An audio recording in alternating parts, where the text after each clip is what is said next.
Hello mga kaimbento, good morning, good morning, good morning, good morning. Ngayong umagang ito ay magluluto tayo ng hapunan. O diba, dito lang meron yan. Umaga, pero hapunan kakainin. O diba. Ngayon ay magluluto tayo ng atay balon-balunan. Bago yan. Ito ang ating mga ingredients. Meron tayong 12 pieces lang na balon-balunan. O diba, binilang ko talaga.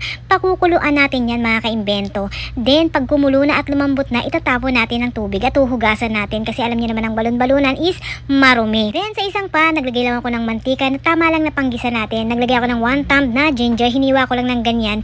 Then isang small size lang ng ating sibuyas. Ang ating 3 piraso ng bawang. Then sutay-sutay lang natin yan mga kaimbento hanggang lumabas ang aroma ng ating bawang, sibuyas at luya. Then ang susunod naman natin ngayong ilalagay is ang ating pinakuluan na balon-balunan. Talaga naman kailangang malambot yan mga kaimbento. Bigay lang ito sa amin ng aming kasis. Salamat sa Diyos, is money. Then lagyan din natin siya ng oyster sauce.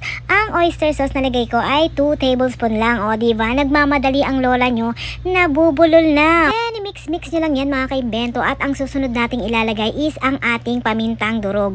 Ang pamintang durog ay depende na sa inyong panlasa. Then ang susunod nating ilalagay is ang garlic powder. Nilagyan ko siya ng 1/2 teaspoon ng garlic powder. And nilagyan ko rin siya ng 1 pirasong siling labuyo. Alam nyo naman kami talaga namang napakahilig sa maanghang. Ginaganahan kami pag maanghang ang aming mga kinakain. Then nilagyan ko rin siya ng 1 cup ng ating water. Then nilagyan ko rin siya ng 4 cubes. Kalahating piraso lang. 4 cube lang. Bakit kasi may S, o diba? Then nilagyan ko rin siya ng 2 dahon ng laurel. Hinati ko lang kaya naging 4, o diba? Then lagyan din natin siya ng asin. Ang asin ay depende na sa inyong panlasa. Then lagyan din natin siya ng 2 kutsara ng suka. O diba, wag nyong hahaluin pagkalalagay nyo lang ng suka. Bali, ang nakita nyo na yan is kumulong-kulong-kulo na yan mga kaimbento. Maaamoy nyo naman pag luto na ang suka. Hindi nyo pala maaamoy ang suka pag ito ay luto na, o diba? Then ang susunod naman natin ilalagay is 1 tablespoon ng ating white sugar. Pang balance yan ang lasa mga kaimbento. Hindi kasi ako naglalagay ng mga bechi, ng mga magic sarap. Kaya naman asukal lang ay sapat na. Then naglagay din ako dito ng kalahating kilo ng ating atay ng manok.